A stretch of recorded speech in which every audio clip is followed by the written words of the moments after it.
कि थर्मोडाइनमिक्स क्या है, ठीक है। और हम लोग यहाँ पे केमिकल थर्मोडाइनमिक्स केमिस्ट्री के पर्सपेक्टिव से पढ़ेंगे, ठीक है ना। सो देखिए थर्मोडाइनमिक्स जो है it deals with exchange of two things, ठीक है। एक मैटर जिसको आप मास भी बोल सकते हैं, ठीक है, um, and energy. So thermodynamics is strictly concerned with these two, okay, these transfer of matter and energy, ठीक है। So thermodynamics क्या, देखिए मुझे जो लगता है, देखिए thermodynamics is strictly based on mathematical concepts, ठीक है। इसमें कुछ नहीं है, इसमें we have to just keep a track of the exchanges of matter and energy, ठीक है।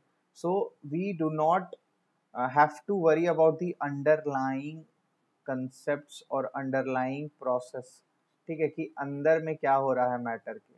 ये thermodynamics does not deal with it। उसके लिए we have quantum, we have particle physics, ठीक है, कि भाई जो अंडरलाइंग कंसेप्ट है कि एक्चुअल में हो क्या रहा है, विच डील्स विद दीज, ठीक है ना। So thermodynamics is immune from these concepts, और इसीलिए प्योर मैथमेटिकल है, इसीलिए it is free from error, ठीक है। थर्मोडायनेमिक्स में तीन बेसिक लॉज हैं, they are mathematical in nature, and using them we can develop certain relations, ठीक है। We can develop certain relations at, या तो आप इक्विलिब्रियम पे भी और एंड नॉन इक्विलिब्रियम कंडीशंस पे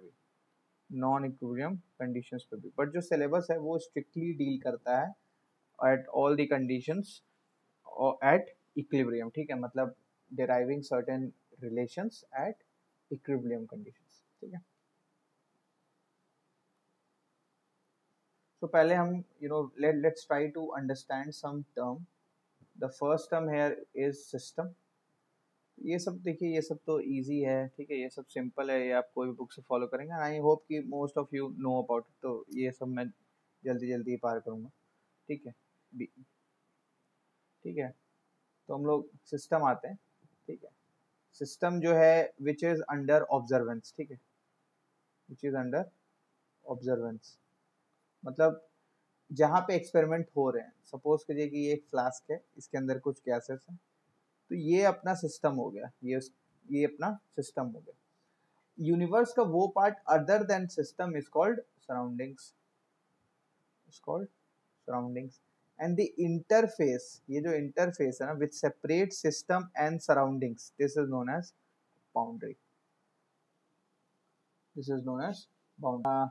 the textbook which I am referring, it is an introduction to chemical thermodynamics।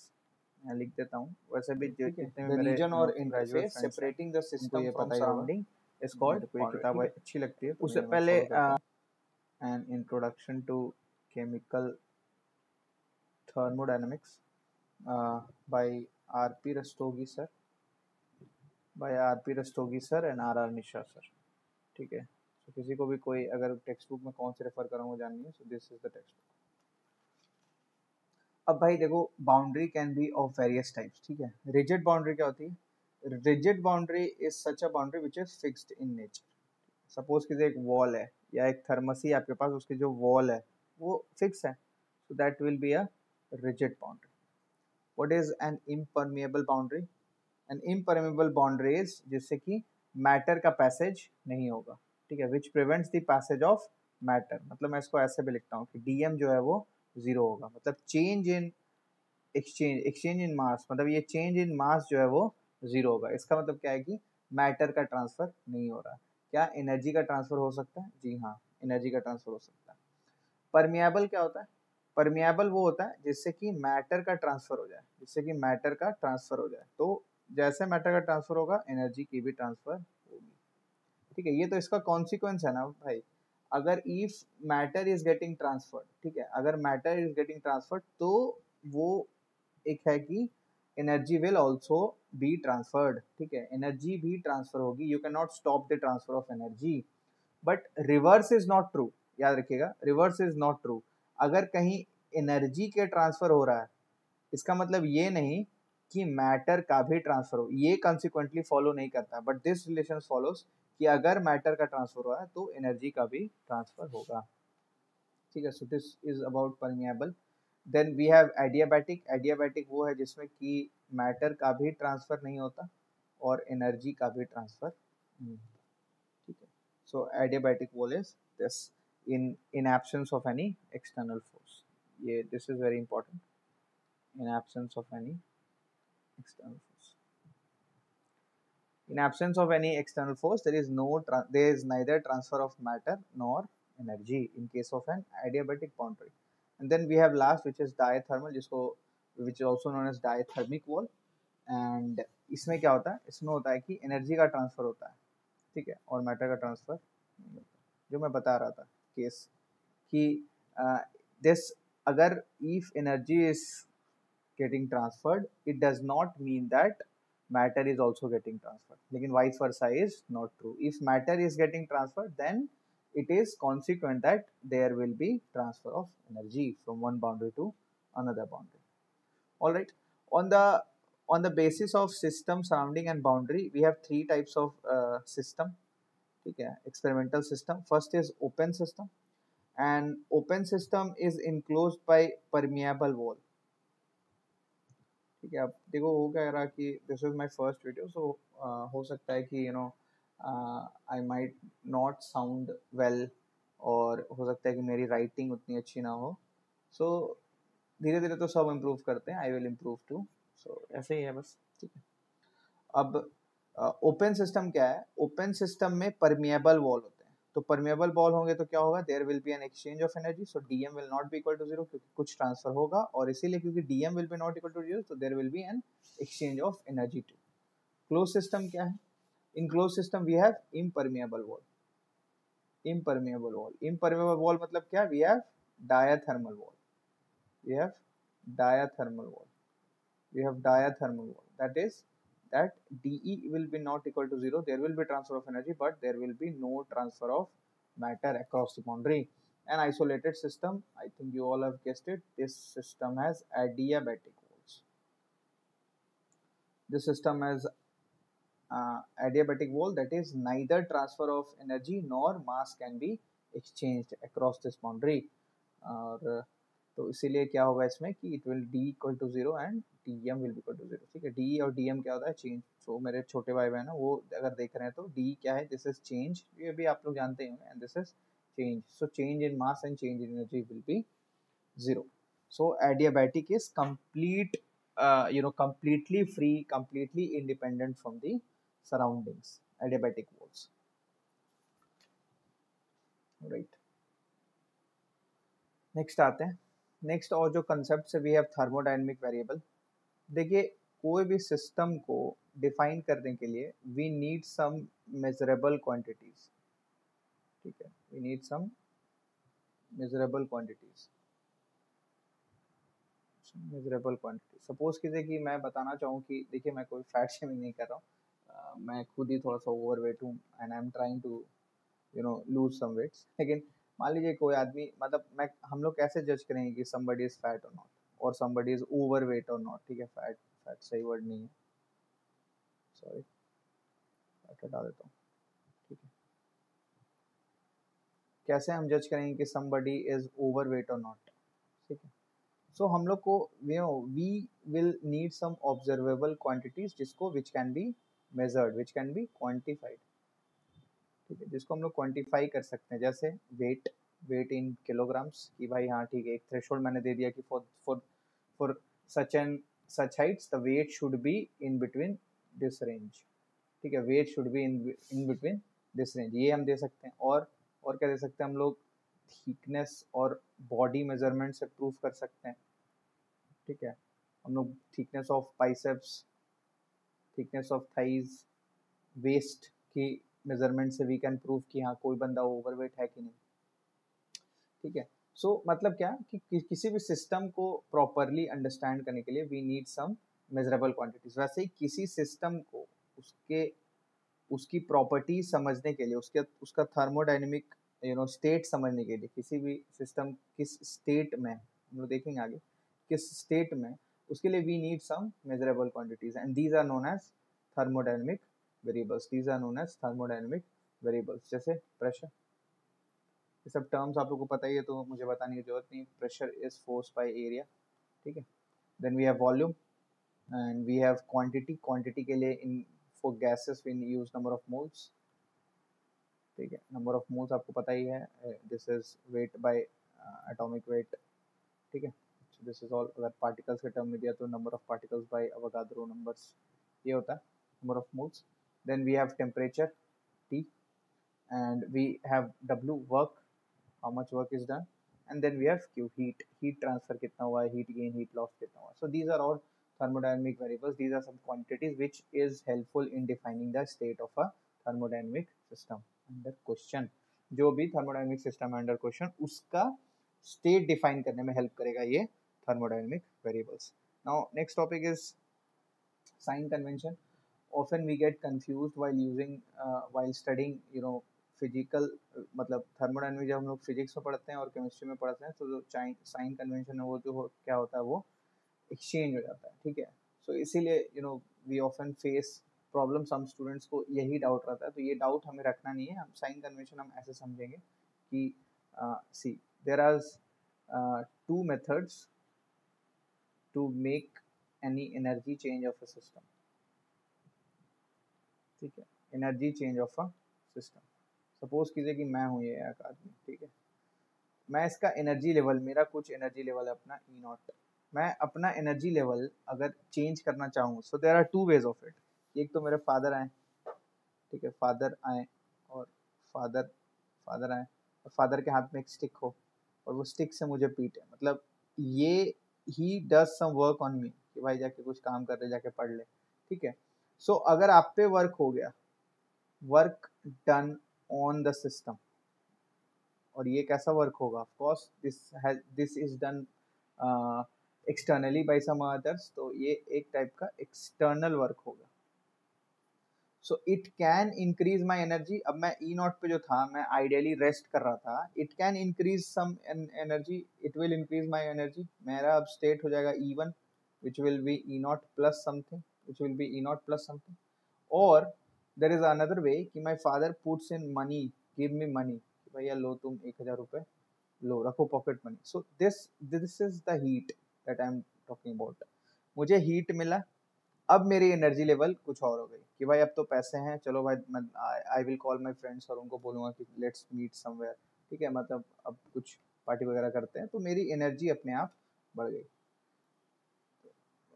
Going with this example, अगर कोई सिस्टम है, मान लीजिए दिस इज सम सिस्टम, तो इसकी एनर्जी लेवल चेंज करने के लिए मेरे पास दो है, या तो उस पर वर्क किया जाए या तो उसको हीट दिया जाए, और क्योंकि इससे एनर्जी गेन हो रही है, सो इन केमिस्ट्री इन दोनों साइन कन्वेंशन को हम लेते हैं पॉजिटिव। मतलब क्या, मैं बॉक्स में लिख दे रहा हूँ कि अगर work done by the system है तो वो होगा पॉजिटिव W या only W, and if heat is supplied to the system,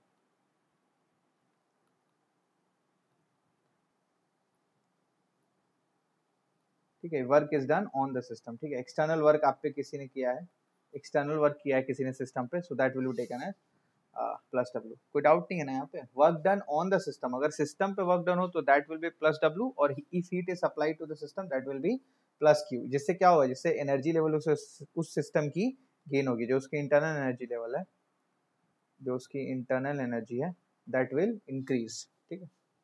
next, इसी के रिवर्स, अगर सिस्टम ही कुछ वर्क परफॉर्म कर दे, that is work done by the system, work done by the system and heat transferred out of the system, heat transferred out of the system, that will be minus W, that will be minus, ठीक है। सो एक बार मैं इसको summarise कर देता हूँ।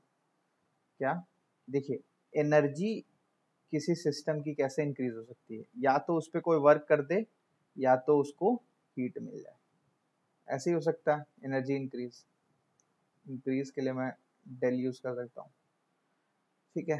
This is nothing but this is our first law of thermodynamics. ये हम देखेंगे आगे, इसके लिए टेंशन नहीं ले रहे, मैं बस यहाँ पे आपको एक रिलेशन बता रहा था, ठीक है। सो हमारा साइन कन्वेंशन क्या है कि एनर्जी इंक्रीज करा दो तो क्या होगा, पॉजिटिव साइन देना है, मतलब work done on the system. मैं बार बार इसलिए लिख रहा हूँ क्योंकि याद हो जाए। And heat supply to the system, heat given to the system. वो मतलब दो हम लोग केस देख लिए कि work done by the system, अगर सिस्टम कुछ वर्क करे तो it will lose energy, so it will be negative sign. And heat lost by the system, या इसी में हम लोग बोलेंगे अगर heat is transfer from system to surrounding, अगर हीट का ट्रांसफर सिस्टम से सराउंडिंग में हो रहा है तो क्या हो रहा है, system here also is losing heat, तो that will be by given by negative sign, minus की। ठीक है, तो ये साइन कन्वेंशन है। केमिस्ट्री में काफ़ी स्ट्रेट फॉरवर्ड है, तो मुझे नहीं लगता है कोई ज़्यादा दिक्कत होनी चाहिए। Next which is an important extensive and intensive property. Extensive properties क्या होते हैं? Extensive properties are those properties which are additive in nature, and depend on quantity,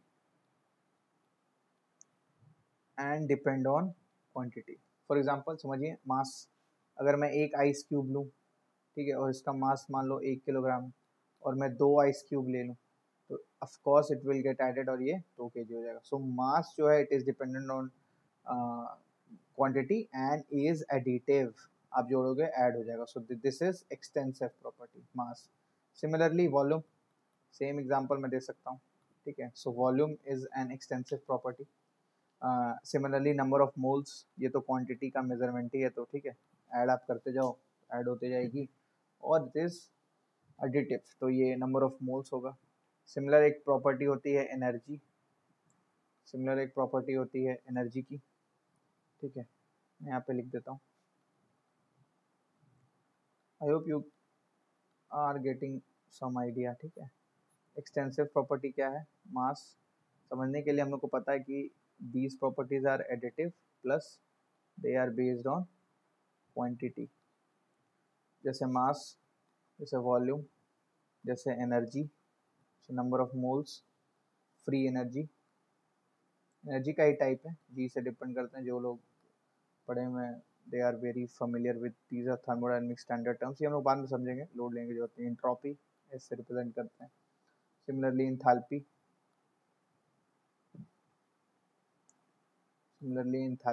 H से रिप्रेजेंट करेंगे, ठीक है। So these are extensive property. तो I think meaning of intensive property is also clear, which is independent of quantity,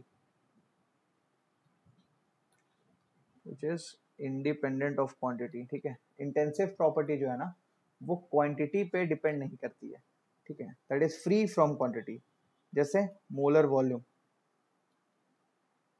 अगर मैं molar volume की बात करता हूँ तो आप कोई भी क्वांटिटी ले आओ, उसका मोलर वॉल्यूम सेम होगा। 1 मोल का वॉल्यूम किसी भी मॉलिक्यूल का क्या होगा, सेम होगा, इररिस्पेक्टिव ऑफ वो मॉलिक्यूल कितना भी लाओ, ठीक है। सिमिलरली डेंसिटी आप देख रहे हैं, irrespective of the quantity, 1 kilo लाओ, 2 किलो लाओ, 4 किलो लाओ, उसकी डेंसिटी सेम होगी। Refractive index of a medium is same irrespective of the quantity of the medium we have with us. Viscosity eta, ये फिजिक्स में आप लोग पढ़ोगे, विस्कोसिटी, ठीक है, किसी भी लिक्विड का विस्कोसिटी जो होता है वो सेम होता है, इंडिपेंडेंट ऑफ द क्वांटिटी, ठीक है। और ऐसा नहीं है कि मैं 1 किलो और 1 किलो पानी ले आऊँ तो दोनों मिलके विस्कोसिटी उसका डबल हो जाएगा, या डेंसिटी उसकी डबल हो जाएगी, या मोलर वॉल्यूम उसका डबल होगा, ऐसा कुछ नहीं होगा। So they are neither. अगर स्पेसिफिक हीट की बात हो जाए, ठीक है, प्रेशर क्या है? Pressure, temperature, these are intensive property. आप 1 कप चाय लो या 3 कप चाय लो, मतलब उस जिस कंटेनर में आपने चाय बनाया उसका टेम्परेचर हर जगह irrespective of the quantity same होगा, उसकी प्रेशर क्या होगी, हर जगह सेम होगी, ठीक है। फ्री एनर्जी अगर मैं बोलूँ, सो this is an extensive property, लेकिन पर मोल लगा दूँ तो I am putting quantity in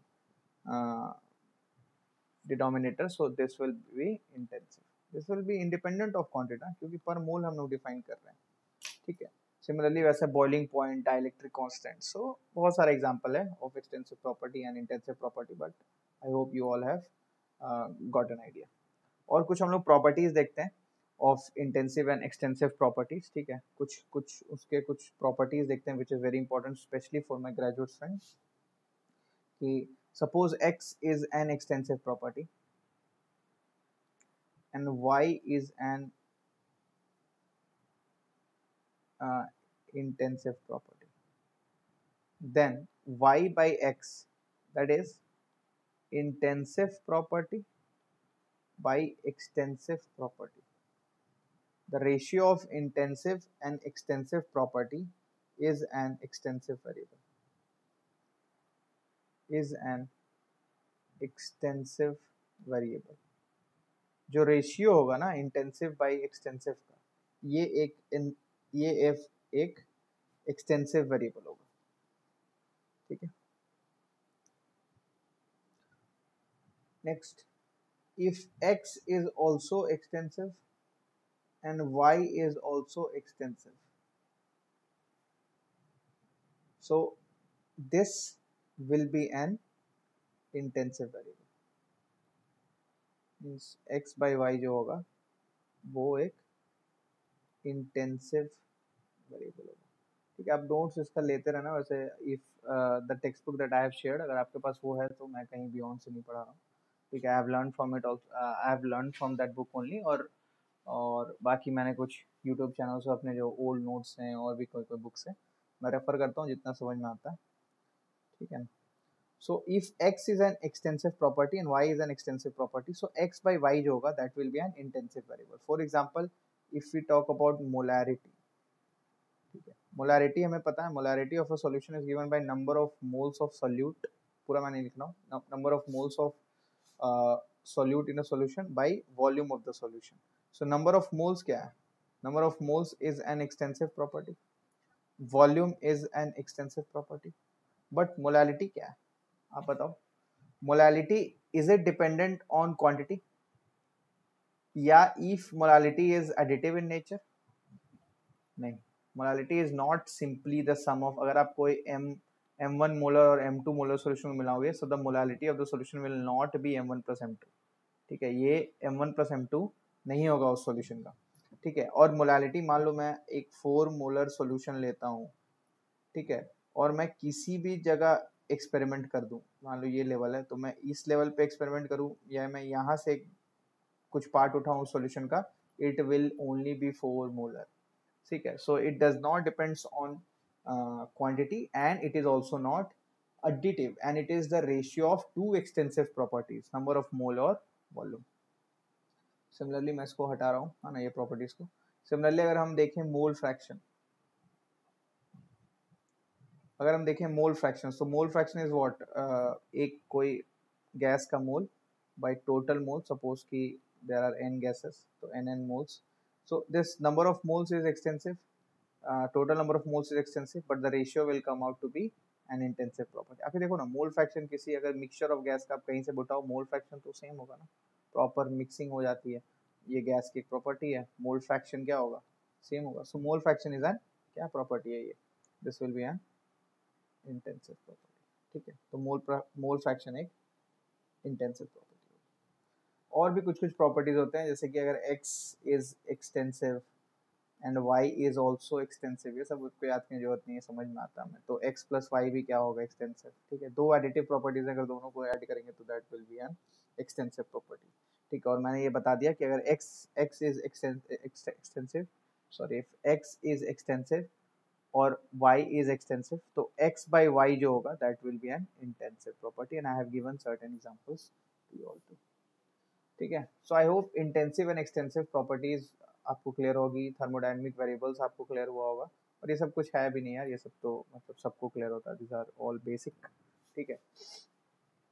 So आज का मैं क्लास यहीं खत्म करता हूँ, और I will try to cover entire thermodynamic जैसे मैंने प्रॉमिस किया, ठीक है। और मैं इंटायर केमिस्ट्री को ही लेके मैं सीरियस हूँ, सो अगर मेरे को टाइम मिलता है तो मैं I will try to put everything online, और हम PYQs भी सॉल्व करेंगे, ठीक है। PYQs will range from IIT JEE, UGC net, और ऑप्शनल्स के PYQs रहेंगे, ठीक है। UPSC ऑप्शनल्स के PYQ हम लोग लाइव सॉल्व कर देंगे, मैं उसका वीडियो डाल दूंगा, वो सिविल सर्विसेज मेंस की भी रहेगी।